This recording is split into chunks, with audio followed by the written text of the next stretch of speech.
Next మనము closely related and confusing concepts గురించి చూసే ప్రయత్నం చేద్దాం. దట్ ఈస్ లెట్ అస్ సే ఇన్స్ట్రుమెంట్కి సంబంధించిన రేంజ్ ఎంత అనేది 2 సార్లు పక్కన పెడదాము. పెట్టి మెజర్మెంట్ చేసేటప్పుడు వాల్యూస్ నాకు కన్సిస్టెంట్గా 99.99, 99.98, 100, 100.01, 100.01 ఇట్లా వస్తుంది అనుకుందాం. ఇట్లా వస్తే we say the instrument is accurate with plus or minus 1% error in it. Next AM measure చేసేటప్పుడు నేను మెజర్ చేసేది 100 volts, ఇది గుర్తుపెట్టుకోండి. మెజర్ చేసేది 100 volts, 95, 95.1, 95.01, 95.01 again, comma 94.99, 94.98. okay, I think you understood. Now this is called as precise but accurate కాదు. precise but not accurate. Next ఇదే 100 volts measure చేసేటప్పుడు నా వాల్యూస్ కానీ ఫస్ట్ వచ్చినట్టే రిపీట్ అయినాయి అనుకోండి. అయితే this will be called as precise and accurate, right? Precise and accurate. Try to understand the differences here. ప్రెసిషన్కి యాక్యురసీకి మధ్యలో ఉన్న డిఫరెన్సెస్ చాలా మైన్యూట్గా ఉంటాయి. So you need to be very cautious in understanding what I'm writing on the screen. Next నేను true value measure చేసేటప్పుడు మళ్ళీ గుర్తుపెట్టుకోండి, నేను మెషర్ చేస్తున్నది 100 volts. 100 voltsని this time let us consider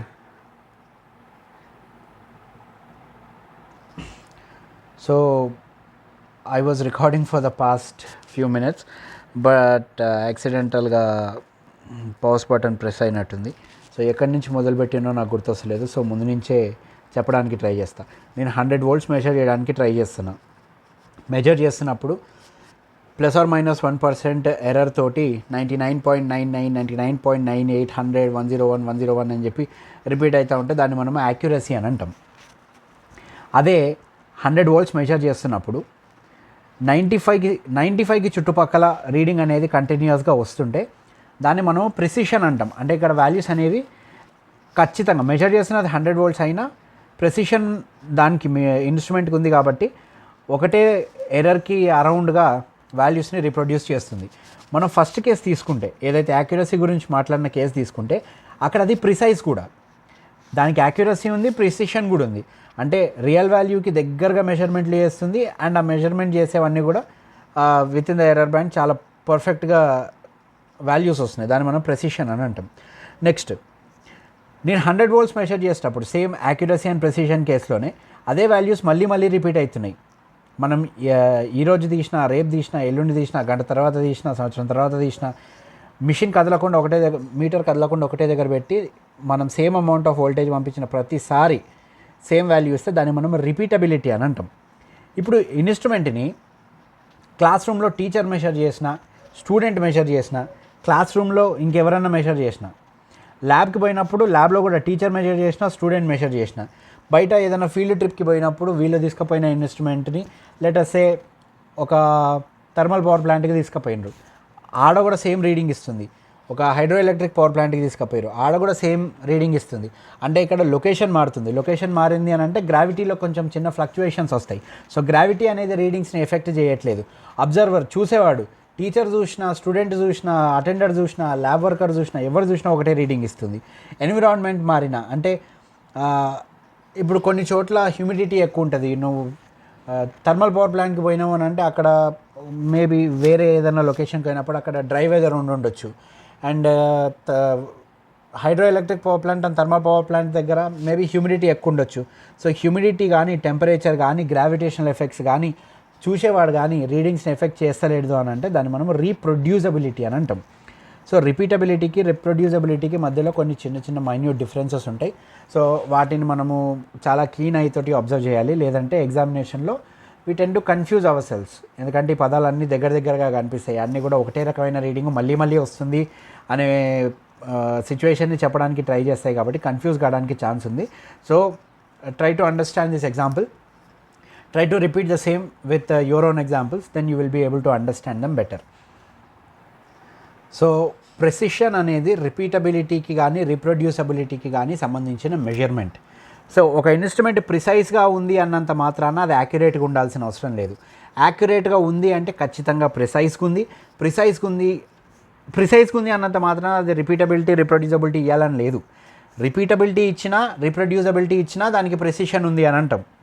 and ఆ ప్రెసిషన్ అనేది ఒకటే లొకేషన్లో కానీ, ఒకటే ఫ్రేమ్ ఆఫ్ టైంలో కానీ కూడా ఉండొచ్చు, right? So you need to understand. ఒక ఇన్స్ట్రుమెంట్ అనేది ఎన్ని రోజుల టైంతో సంబంధం లేకుండా ప్రిసైజ్గా ఉంటే రిపీటబిలిటీ ఉంది అని అంటాం. లొకేషన్తో సంబంధం లేకుండా ప్రిసైజ్గా ఉంది అని అంటే రిప్రొడ్యూసబిలిటీ అని అంటాం. ఈ ప్రిసిషన్ అనేది రియల్ వాల్యూకి చాలా దగ్గరగా ఉంది అని అంటే దాన్ని మనం యాక్యురసీ అని అంటాం. సో ఈ మైన్యూట్ డిఫరెన్సెస్ చాలా చాలా చాలా important. I cannot stress this enough because they are very confusing things and these are the examiner favourite type of questions అని కూడా చెప్పుకోవచ్చు. అండ్ ఈ ప్రెసిషన్ అనేది మన రేంజ్ ఆఫ్ ద ఇన్స్ట్రుమెంట్ పైన కూడా డిపెండ్ అయి ఉంటుంది, మన టైప్ ఆఫ్ మెజర్మెంట్ పైన కూడా డిపెండ్ అయి ఉంటుంది. మనము ఎర్రర్కి సంబంధించిన విషయాల గురించి మాట్లాడుకునేటప్పుడు చెప్పినాం, ఒక ఇన్స్ట్రుమెంట్ని తీసుకొచ్చి మనం మెజర్మెంట్ చేయాలనుకున్నప్పుడు we should see that full scale రీడింగ్కి దగ్గరలోనే మనం రీడింగ్స్ తీసుకుంటున్నాము అనేది ఎన్ష్యూర్ చేసుకోవాలి అని చెప్పినాం. అండ్ ఆ ఇన్సూరెన్స్కి సంబంధించిన రీజన్ ఏమి ఇచ్చినాము అని అంటే ఎర్రర్ అనేది lower band of the scale దగ్గర ఇంక్రీజ్ అవుతుంది అని చెప్పినాం. అండ్ ఈ ప్రెసిషన్లో కూడా మళ్ళీ మనకు సిగ్నిఫికెంట్ డిజిట్స్ అని ఉంటాయి. అంటే మనము 1 నుంచి 5 వోల్ట్స్ మెజర్ చేసేటప్పుడు అక్కడ మనకు మిల్లీ వోల్ట్స్ పైన కూడా ఫోకస్ పెట్టాల్సిన అవసరం ఉంటుంది. యాంపియర్స్ గురించి మాట్లాడితే micro amperes, nano amperes, milli amperes మీద కూడా ఫోకస్ పెట్టేది ఉంటుంది. అదే మనం ఒకవేళ పెద్ద currents 100 amperes, 1000 amperes, kilos of amperes గురించి మాట్లాడేటప్పుడు సిగ్నిఫికెంట్ డిజిట్స్ అనేవి చాలా తక్కువ, అంటే డెసిమల్ ప్లేస్ తర్వాత ఉన్న వాల్యూస్ని మనం పెద్ద కన్సిడర్ చేయాల్సిన అవసరం లేదు. అజ్యూమ్ మీరు 1000 యాంపియర్స్ మెజర్ చేసేటప్పుడు it doesn't matter if the current is 5.555, 5.559. మీకు కావాల్సింది ఏంటి? 5 యాంపియర్స్కి, 5.5 యాంపియర్స్కి, 5.25 యాంపియర్స్కి మధ్యలో ఉందా లేదా? నీకు మరీ సిగ్నిఫికెంట్ ఫిగర్స్ నీకు అంత అవసరమో అని అంటే 5.1 యాంపియరా, 5.2 యాంపియరా అనేది చూస్తావు, కానీ అంతకంటే మైన్యూట్ డీటెయిల్స్ లోపలికి పోవు. Because when you are dealing with thousands of amperes, milliamperes and microamperes are very minuscule and you need not consider them. అట్లాంటి సిచ్యువేషన్లో కూడా దాన్ని కన్సిడర్ చేస్తున్నాం అని అంటే maybe that you are doing a scientific experiment or anything as such. But everyday commercial వర్క్స్లో ఆ level of precision అవసరం లేదు. So precision is also a function of significant figures. మనకు ఎన్ని సిగ్నిఫికెంట్ ఫిగర్స్ తోటి మనం పనిచేస్తున్నాం అనే దానిపైన డిపెండ్ అయ్యి ఉంటుంది. సో ఈ సిగ్నిఫికెంట్ ఫిగర్స్కి సంబంధించి ఒక ఎగ్జాంపుల్ చేసే ప్రయత్నం చేద్దాం. లెట్ us సే నేను ఒక 2 రెసిస్టర్లు ఉన్నాయి నా దగ్గర, వాటిని మెజర్ చేసిన. అందులో ఫస్ట్ దాని value R1 is equals to 28.7 ohms, R2 is equals to 3.624 ohms. ఇప్పుడు నేను ఏమంటున్నానంటే I need to find the series combination of them. అంటే I need to find something R3 which is equals to R1 plus R2. ఇది చూడండి, అంటే ఇక్కడ నేను significant ఫిగర్కి సంబంధించిన జస్టిఫికేషన్ ఎట్లా ఇస్తున్నాను అనేది కొంచెం అబ్జర్వ్ చేయడానికి ట్రై చేయండి. ఫస్ట్ కేసులో I'm trying to consider 28.700, 3.624. So it is 24, 6 2 12 and 13, 11, 12, 32.324 వచ్చింది. సో ఇప్పుడు సిగ్నిఫికెంట్ ఫిగర్స్ అంటే ఇందులో మొత్తం 5 సిగ్నిఫికెంట్ ఫిగర్స్ ఉన్నాయి. పైన మనం చూసినప్పుడు ఇక్కడ 5 సిగ్నిఫికెంట్ ఫిగర్స్, ఇక్కడ 3 సిగ్నిఫికెంట్ ఫిగర్స్ ఉన్నాయి. ఇప్పుడు ఇది 32 అనేది it is very okay, how can I say that it is very greater than Okay, it is slightly greater than 28.7, but it is very greater than 3.624. అంటే 33 is close to 28.7 than it is from 3.624. కాబట్టి దీనికి సంబంధించిన significant ఫిగర్స్ని దీని reference తోటి తీసుకుంటాం. So నాకు ఇక్కడ పదాలు కూర్చడానికి రాలేదేమో, I want you to understand this. So 32 అనేది 28కి ఎంత దగ్గరగా అయితే ఉందో 3.6 నుంచి దానికంటే ఎక్కువ దూరంగా ఉంది. సో కాబట్టి ఇక్కడ సిగ్నిఫికెంట్ ఫిగర్స్ని ఎఫెక్ట్ చేసేది 28.7. సో 28.7లో 3 సిగ్నిఫికెంట్ ఫిగర్స్ ఉన్నాయి కాబట్టి our final answer will be up to 3 significant figures 32.3. మనకి ఇందులోనే ఇంకో కాన్సెప్ట్ కూడా వస్తుంది. ఆ కాన్సెప్ట్ని మనము రౌండింగ్ ఆఫ్ అని అంటాం.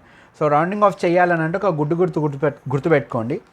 ఒకవేళ మనము 5 కంటే తక్కువ ఉన్న నంబర్స్తో రౌండింగ్ ఆఫ్ చేస్తున్నాము అని అంటే we should go for the greatest integer function. 5 కంటే ఎక్కువ ఉన్నాయని అంటే we should go for the smallest integer function, right? Ceiling function, floor function అంటాం కదా, we should go for that.